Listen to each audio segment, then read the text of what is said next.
Hello and welcome back to Anna Rose Reads the podcast. I am your host, Anna, and this week I am super excited to welcome debut author Kerry Cullen to the podcast. We discuss her debut novel, House of Beth, which is a novel unlike any that I've really ever read before. Sure, there's some shared DNA between Daphne du Maurier's Rebecca, but there's something so uniquely haunting about House of Beth, something really, really tragic, something honest, and a lot of subverted expectations to deliver a really unique novel. Kerry is an author who manages to say a whole lot with this book and quite a succinct amount of space. And the more I think about it, the more I really love the story that she tells with her characters Cassie and Beth. It's the kind of book that lingers for a while, much like the haunting nature of the story itself. And I'm so glad that I got the chance to talk to her and kind of pick her brain about her points of inspiration, the things that mattered most to her, and what went into writing House of Beth. So sit back, relax, and enjoy the conversation. Thanks, guys.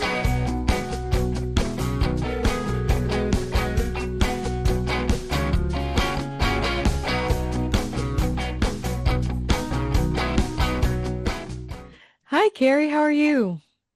I'm good. How are you doing? I'm doing great. I am so happy to have you on the podcast. I absolutely loved your book that we are going to be talking about today, House of Beth. And if people don't know who you are, do you want to go ahead and introduce yourself, kind of discuss your background, all of that good stuff, even outside of your authorship, so that people can get a sense for who you are? Sure. I'm Kerry Cullen. I have been writing for a really long time. This will be my debut novel, but I've had some short stories published in various magazines. My road to publication was also pretty long, and I've also been working in publishing for the past about almost 15 years now. So I worked in editorial at a publishing house. I worked at a literary agency for a little while.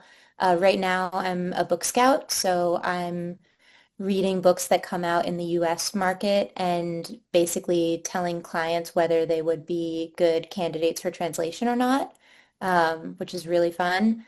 And House of Beth is a novel about harm OCD. I also have OCD. A queer narrator. I'm also queer. And it's about a woman who fled New York in like a crisis, a moment of crisis, and ran back to her hometown in New Jersey, which I have not done yet.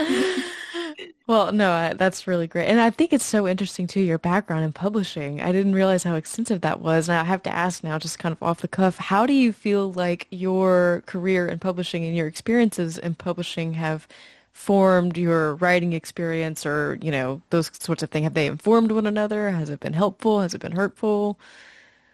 Yeah, it's definitely been both at various times. I once had an agent tell me that I was too close to how the sausage was made and that I was being so frantic about certain things. Like I knew every book that was being submitted to editors because I was working in editorial. So I would like email her and be like, this book is out on submission. Like we have to get my book out before this book gets published. And she's like, no, no, no. Like you can't. That's not gonna make for a good time writing if that's what you're thinking about. And she was absolutely right. And then at the same time, working in publishing has given me the chance to talk to all of these authors and really get a sense of what their experiences are like. I get to talk to other publishing people in like multiple contexts. My current agent, who I think is just like the most wonderful person in the world, was at one point my boss. And then it was like a very long road before I became her client. So I have publishing to thank for that. And yeah, it's been amazing when it comes to like connecting with other people and also seeing how like the big scary publishing machine is just run by book nerds. Like you only really know that like in a really real way if you live in it, I think. Um, but also definitely sometimes stresses me out more than I should let it.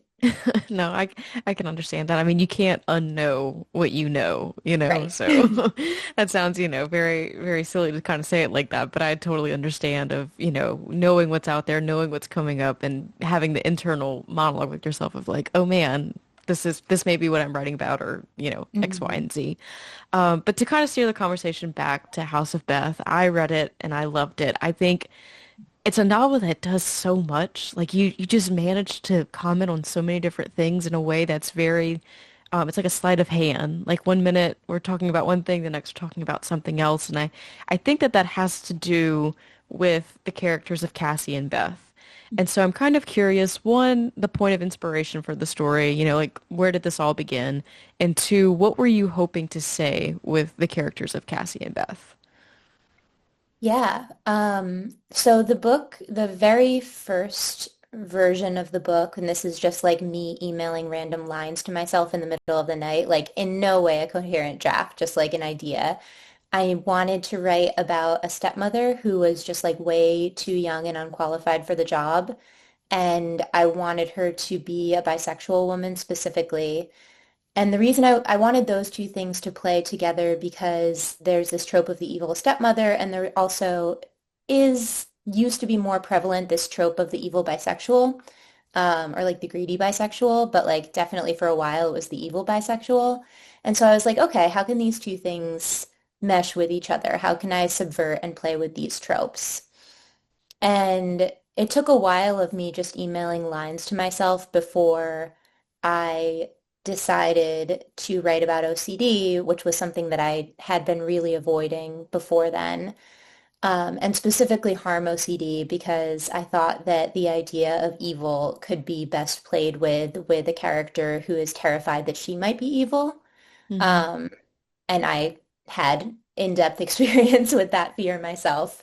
So I knew I could write it. And then it was just a matter of sort of once I had that character figured out, figuring out how the story would unfold. And Beth actually came in much later. I wrote the first version of her, which was very different from the version that's in the book, at the very, very end of the draft. At that point, it was a book about a dead wife. And then suddenly at the very end of the draft, she kind of popped up and I really liked her. And I was like, okay, she has to be part of the story then, I guess. I have to figure out how to make that happen.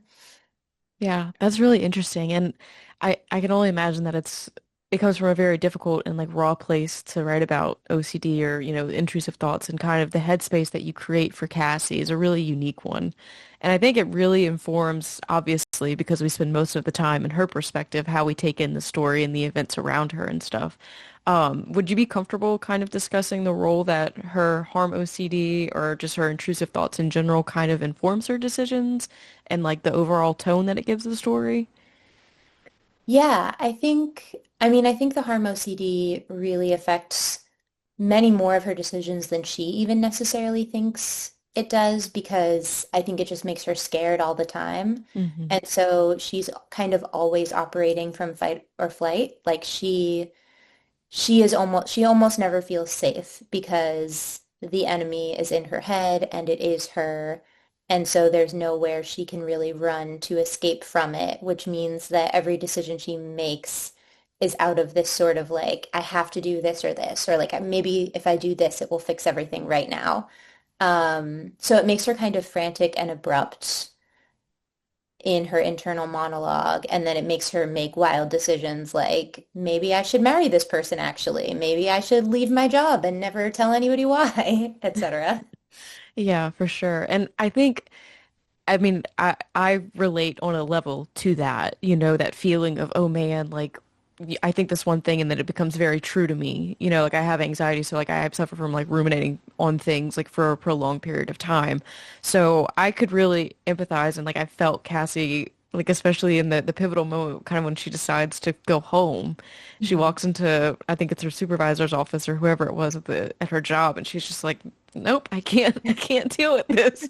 And that was like a very relatable, like, yeah, I kind of get, like, I wish I could do that, honestly. Because I've been in situations myself where I'm like, I can't do this. So I think it's a really unique lens to view the story. And I think it's relatable for a lot of people, the degrees of intensity of which, probably will vary for a lot of readers. But with that being said, I think it kind of sets the stage in my head for a unique conversation about kind of like the unreliable narrator in thrillers, right? or like whenever I reviewed this book, I think I mentioned like it kind of is the opposite of a Hallmark movie. You know, the Mhm. cozy go back to your small town, fall in love, but it's also the opposite of like the Lifetime thrillers that we've come really accustomed to. Do you find that your story has a conversation with these two things? And like, if so, how? Yeah, I do. It was actually so funny that you said that about the Hallmark movies because, and I just searched today and I'm pretty sure it's not there anymore, but for a while there was a line in the book that was like, this is like a horrible Christmas movie. Like I'm back in my hometown, only like I don't feel the comfort that I'm supposed to get from like being back in my hometown, falling in love with the hometown guy. Right. Yeah, and so that was definitely something that I wanted to play with. And yeah, for me, I think part of it just comes from the fact that I did grow up in like this ridiculously cute small town. And I go back and I'm like, it's adorable. Like it's antiques and it's like snow-covered street lights and Christmas lights. And, most of the time I'm happy to be back there. But if and when I'm not, it just feels like I'm like kicking slush through this beautiful postcard. Um, and so I definitely wanted to bring some of that feeling. And then I also I liked the idea that her thoughts bring a thrillery, horror-y element to the book, even when I wasn't sure how much thriller or horror the book would actually have inside of it. Like, Hmm. because her thoughts are often so grisly and alarming, even if it had just been a love story and nothing else had happened from that, it would still have a kind of thriller, horror-y connotation. And so trying to figure out how to handle that element of it. Like, what kind of story does that turn into? If this is an element of the story that is non-negotiable, like, where does that bring the plot? I think was a big question for me while I was writing. Yeah, that makes a lot of sense. And it just read incredibly smart to me because a lot of times I feel like the criticism or at least I've experienced, or like that I've also often like had of like a lot of thriller or, whatever fiction is that it's predictable. It hits certain beats and certain plot lines, and nothing about House of Beth is predictable in my opinion. And I Thank love you. it so much for that because it makes it so unique. You know, Cassie is incredibly unique. Beth is incredibly unique. And that integral part of the story is what makes the book the book. Like it sounds very simple to say it that way, but whenever you read it, I think it comes across in a different sense. Obviously, there are some parts of this kind of like the haunting nature of Beth that kind of remind me of Daphne du Maurier's Rebecca, right? But other than that, I don't really know that I've read anything like it. Was Rebecca an influence? Is that a conscious thing? Is that, Funnily enough, I had not read Rebecca until I first met with my editor, and she asked me if it was a retelling. yeah, And then it's like, oh, I have to read Rebecca, I guess. It had been sitting on my shelf for like years. I'd even picked yeah. up, because those opening lines are famous. So I'd read the first page a couple of times and been like, oh, like one day I'll be in the perfect mood for this. And so it was after the book sold that I sat down and read Rebecca. And at first I was like, oh my God, what if I wrote a retelling? Like, it's going to be marketed as a retelling and like, I'm not mad about that, but it's not accurate. Like that's going to be Right. so weird. And then once I finished the book, I thought, okay, this is not like a one for one retelling. Like things could have happened in Rebecca that would have been more like House of Beth and they didn't. So, um, I was very honored that it drew that comparison. And I think I did sneak in a couple of references in the edits because at that point I thought, well, I can't resist. No, Like, you have to have fun so at that just point. a little bit now that I know. Yeah. Absolutely. No, I think it's just, to me, it felt tonal. I mean, I read Rebecca whenever I was in high school. It was like required reading, so my memory is very, very fuzzy on it. But it was the overall tone of it. And in my opinion, and this is kind of like a hot topic in horror right now, I feel like, but House of Beth reads very gothic to me. Do you feel like it does? Yeah. Yeah. Okay. Yeah. And to me, it's just kind of somewhat, even though Cassie willingly goes to her hometown and she is with Eli, her, former best friend, and they do get married and she finds herself kind of in this life that was constructed by his former wife, Beth. It still feels incredibly isolated. Her mental state is incredibly isolated and she feels haunted. So to me, that just screams gothic in addition to all the other things that happen. And I think the character of Beth could have fallen into and I'm not going to say how she does because that's a spoiler, but Mhm. I feel like her character could have taken on the stereotypical haunting figure who wants retribution or who's violent. And you didn't write her that way. Can you like kind of explain how you wrote Beth and why you wrote her the way that you did? Because I really am glad that you didn't write her that way. Me too. I love Beth. I think I think so when she first kind of appeared on the page and she was in a very different form in that version, I didn't really know what to make of her. I knew that she was very firm about certain things. I knew that she could be stubborn, but I also knew that she was very, very kind. Hmm. And so I knew those things. And then as I wrote different versions of her, the question became what part of herself is going to show up in these pages that is going to balance out Cassie's story? Because this is still more Cassie's story to me. Like, ideally, it's both of their story, but it started out as Cassie's story. And Cassie is already haunted. Like, from the very, very first page, she's haunted. And so I realized that in order to tell the story that I wanted to tell, in ways Beth had to be kind of the opposite of a haunting or a haunting as we typically conceive of it. And so I wanted her to provide the sort of safety that Cassie is completely unable to find on her own. And I found it a really interesting prompt of like, okay, we have these ideas of what it is to be haunted, and what if the truth is like actually completely different, or what if it could be? I really love that, and I think it's really beautiful. And my heart broke for both Cassie and Beth, kind of for some of the same reasons. I wish that they had were in a place that they could be more accepting of themselves and they could have, been more authentically them without being so critical. Like all the hopes that you have for other women, right? Like all of the Yeah. things that you want for every Yes. other woman, you want for them. But it's a unique yin and yang that they kind of complete each other in that way, that their characters complement each other. And that's why I really appreciate the way that you wrote Beth, and if anything, her story just made me it made me so sad, but like in a hopeful way by the end, just my heart just broke for her in the best way. I mean that as a compliment. No, I love that. That's how I feel about her too, which is a weird thing to say about a character you created, but I have a lot of love for Beth. Yeah, no, for sure. And there's another scene that it's towards the end of the novel, and I'm going to speak very, very broadly about it. I do not want to get into spoilers, but in essence, there is a character who feels trapped. In Mhm. order to release themselves from this entrapment that is causing them active pain, it's advised that they lean into the pain Mhm. or to accentuate the pain for it to get better. And I felt like that was the biggest metaphor for everything that happened in the book. Can you kind of talk a little bit about that scene and the role that it plays for like the tone of the book, the messaging of the book and everything else? Yeah, that scene is one of the scenes that I knew would have to exist in some form from very early on in drafting the story. I didn't know exactly what was going to happen or exactly how at risk the person would be.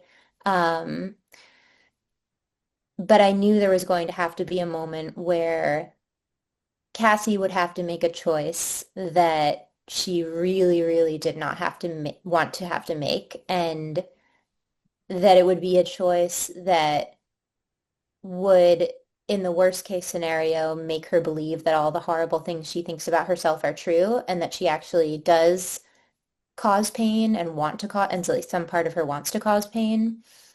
Um, the reason behind it is actually pretty simple and clinical, which was my experience with exposure therapy, um, which is like the gold standard of treatment for OCD. It worked really, really well for me. I still have OCD, but it's much more manageable than it used to be. And it's mostly because of exposure therapy, which is when you, to put it in like the simplest terms I can, basically you force yourself to think the horrible thought. Um, and like you do this with a therapist and they provide exercises for you and it's in like a very controlled and boundaried environment and you have somebody else with you or instructing you very clearly on what to do and for how long to do it. Um, but it pushes you into this space where you have to actually confront the horror. And by doing that, which just feels very metaphorically resonant, by doing that, you know, if you do it well, if you're lucky, if your brain works this way, then you can kind of let go of it. So I knew that Cassie would have to do basically some kind of real life, really intense exposure at the end, and that is where that happens.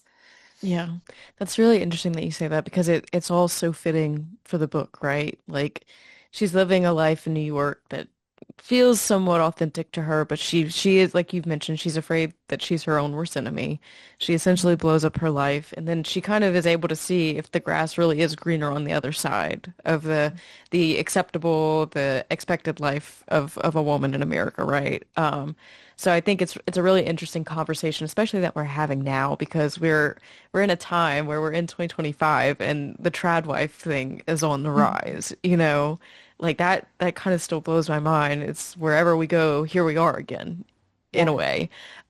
Was that kind of shift in like feminism or I don't know what you really want to call it. Was that at the forefront of your mind as well whenever you were writing House of Beth?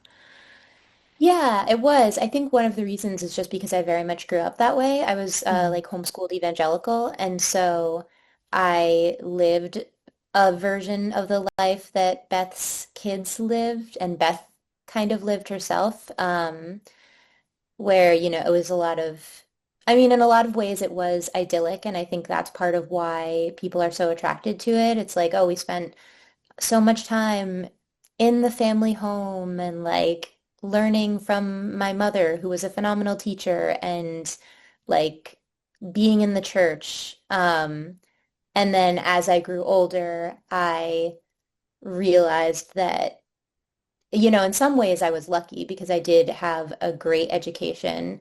And I know that that is not the case for every homeschooled person by any chance.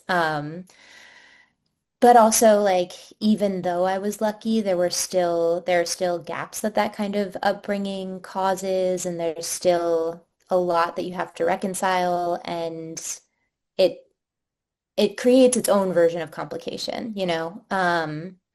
And my my background is also just like very complicated. Like my mom came out of the closet during that time, and so I did have this for starting from when I was about 12 years old. I was kind of living in two very, very different cultures. One like kid of out and proud lesbian and one like kid of evangelical dad. And so like I did not have the average evangelical homeschooled experience past the age of 11, but I do still always think about it, and I don't think I'll ever really get away from the ideas that that instilled in me. I'm just going to keep thinking about them forever.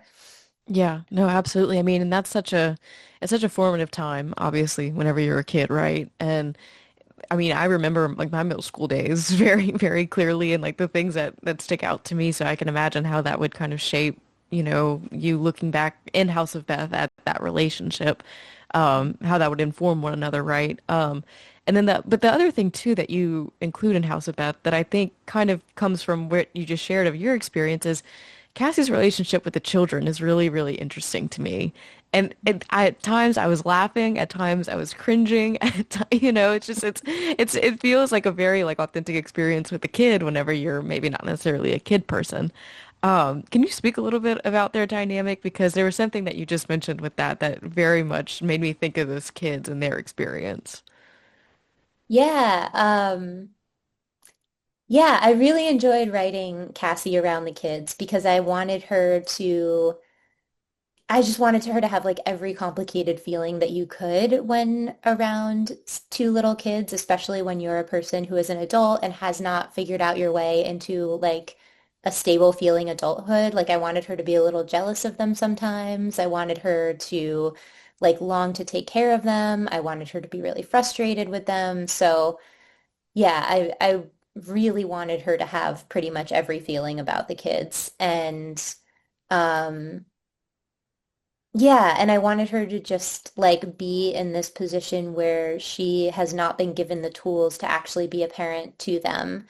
at all. And she's just been kind of plopped into this situation. And so she's doing the best she can with what she has. And sometimes it's absolutely like not appropriate or just like not thoughtful.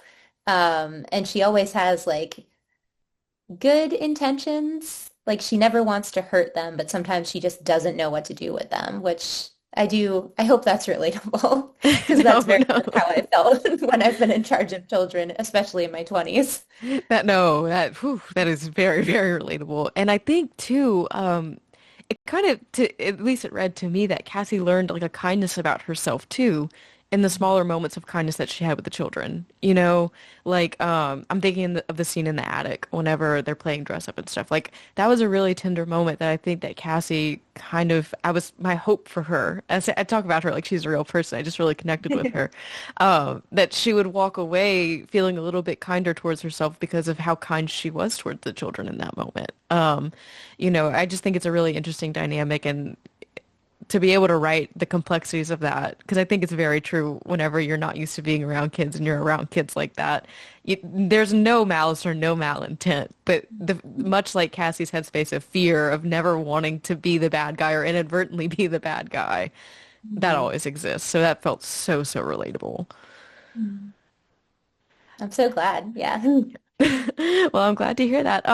And so I kind of want to start wrapping up our conversation about House of Beth, and I also kind of want to pick your brain a little bit. I have not read your short fiction. I know that you mentioned that you have a few things sprinkled here and there that have been published. Can you speak a little bit about your experience with writing short fiction and with writing long fiction, and if your approach is the same, if the approach is different, things like that? Yeah, that's a great question. I love thinking about this. I love writing short fiction. I before I went into more traditional like publishing house publishing, I was working with a literary magazine called One Story. Hmm. I still love them. I still read submissions for them, so I still love being in the short fiction world. Um, they Working with them meant that I got a really up close view of what it's like to dedicate your entire life to editing short stories, which is just like, I don't know, I just think that's so beautiful. Like there's the business of books, which is great. And I love the business of books and you can build like a stable life and a stable-ish income around that. And the business of stories feels so, it just feels like a labor of love in a very different way. Like Oh, it is not easy to build a career around editing and publishing short stories. And yeah, so this is about publishing, not about writing, but I am just in awe of anyone who does that. But I guess I feel a little bit the same about writing short stories in that the readership for a short story is not usually as big as the readership for a novel in like almost any scenario. So there is this kind of dedication to the art and the craft of it and this knowledge that it's going to a more particular audience a lot of the time.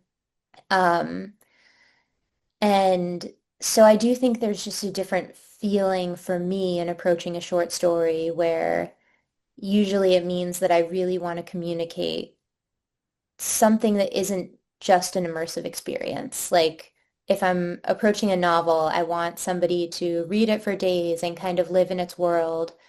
And when approaching a short story, the experience is so much shorter that it's more like I want to bring a change in tone to one day or something. And to me, that feels like two very different goals.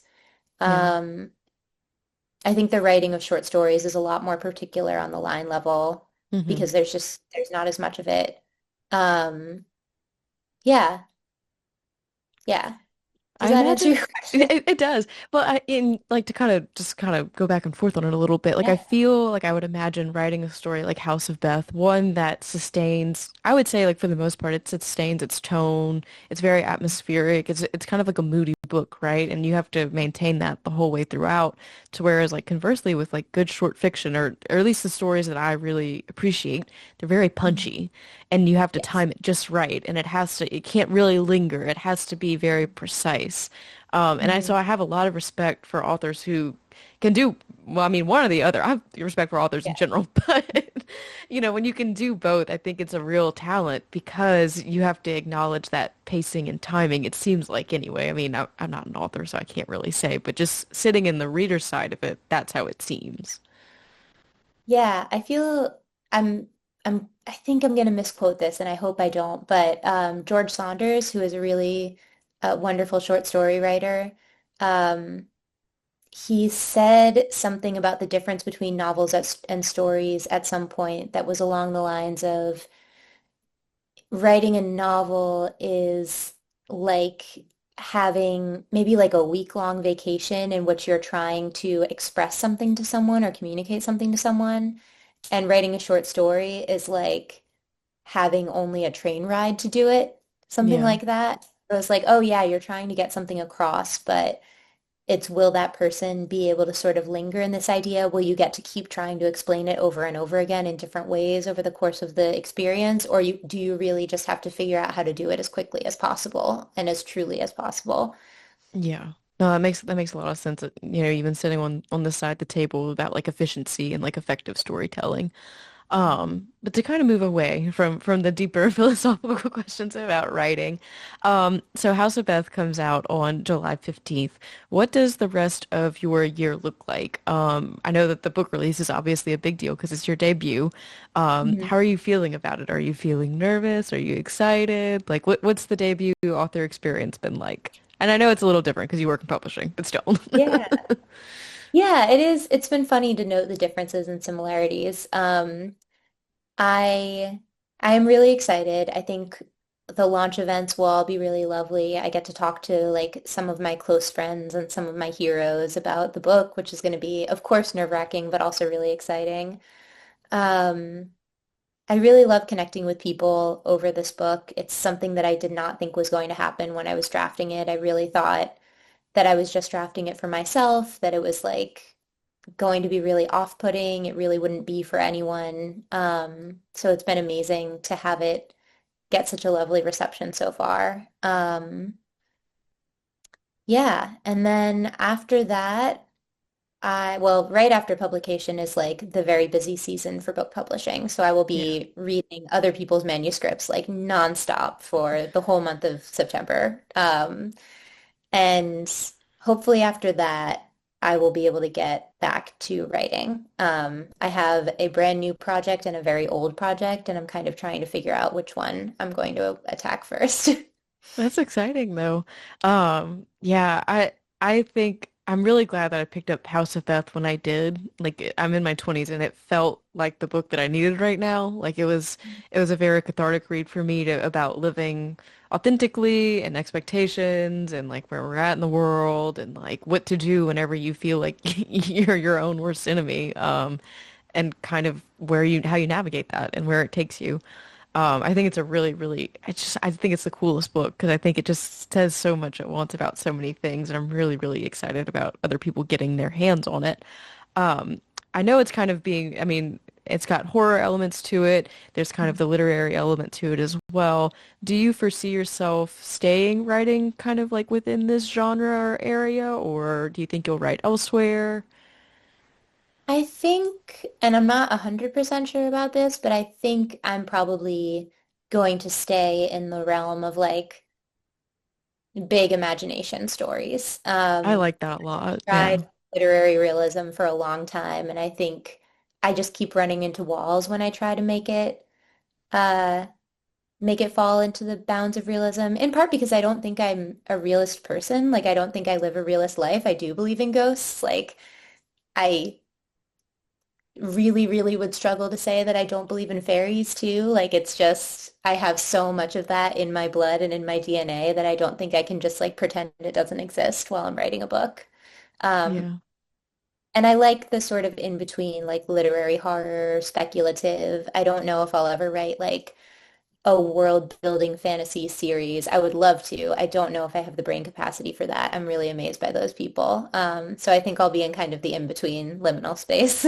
Yeah, no, that makes sense. And it's always kind of hard. I really do kind of sometimes hate to try and label people's writing sometimes because I think it can be so many things at once and to try and like put it in one box is really difficult, but I also know from the flip side, the reader standpoint, you kind of do want to know what you're getting into, and like the business side of marketing is important. But I do like what you say about big and imaginative stories. I want to steal that, and I think I might use that from now on because I like that description far better than speculative fiction or, lit fic, whatever you want to call it. Mhm. Yeah, so I am so excited for House about to hit shelves. Is there anything that we did not talk about or discuss that you want to discuss about the book, its release, your experiences, anything like that? Hmm. That's a great question. Um,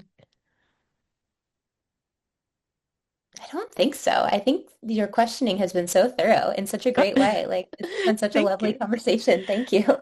Oh no, thank you. I did try to hit, all the big points that I wanted to, and I would love to like revisit a conversation one day when we can discuss spoilers, but I don't want to ruin this for anybody else. I want everybody to have an authentic reading experience. But thank you so much, Carrie, for your time. I really adore this book. I think it's a really important book. Like I said, it just accomplishes so much in such a succinct amount of space. So I'm thrilled for people to get their hands on it. And until next time, thank you so much again for your time. Thank you. This was so lovely.